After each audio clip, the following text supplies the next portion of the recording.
Our universe could be only one small bubble inside another gigantic universe.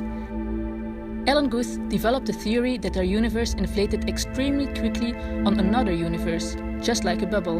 A gravitational wave rolling through space in the early universe will have deformed matter. The way particles surfed on the waves affected the light that those particles emitted. Today, we can actually measure this light that was emitted billions of years ago.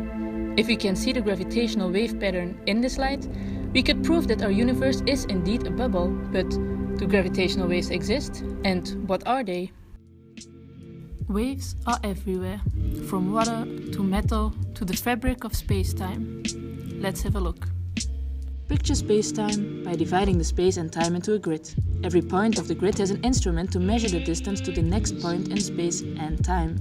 In the most simple space-time, all rulers measure the same distance and all clocks tick synchronously. This is Minkowski space. When you see a friend moving at high speed, you will think that his clock is ticking slower. This is an effect of light traveling at a constant speed for every observer. You cannot simply compare his time with yours. You should use your time everywhere or his time everywhere. When communicating about an event, you should always mention time, position and relative speed. Two events happening at the same time for you will not for him. Because your friend's clock is slower and his ruler longer, you will both measure that light moves at the same speed, let's say 1 meter per second. A combination of space and time difference is the same for all observers. All of this is perfectly described in Einstein's theory of special relativity. This simple picture changes when an astronaut passes a massive object. A star distorts the space-time. Distances and time spans change.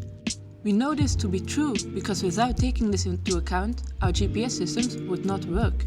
Not just as an effect of observing, the metric clocks and rulers really change. As the ruler is shorter, the distance to the next grid point is further away. Picture this as space being expanded.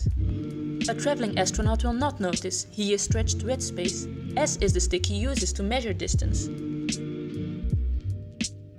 Light, however, will notice that distances change. Light always travels at the same speed. Compare our distorted spacetime with a spacetime that is far away and flat, so all rulers are the same. Let's say that time is not altered. At any point you have to use a ruler and clock of this point, the local metric. To keep the same speed, light near the star can cross less grid points than the far away light can. The light near the star had to cross more space. An astronaut will observe the light that traveled close to the star later. The universe is scattered with planets, stars and black holes that distort space-time. It gets really exciting when these monsters crash into each other.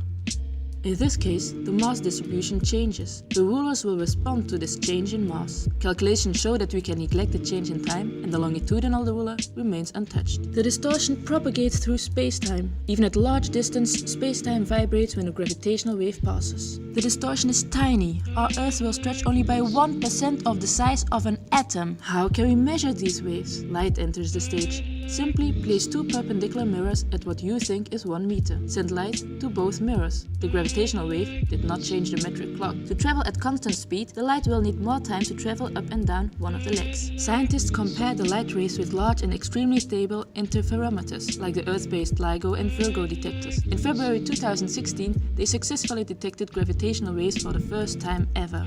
LIGO detected chirps over the background noise, an increasing frequency with an abrupt end. This signal comes from circling black holes that finally crash together, releasing gravitational energy worth several solar masses in a fraction of a second. Using satellites, weaker signals like colliding galaxies or Big Bang remnants would become measurable.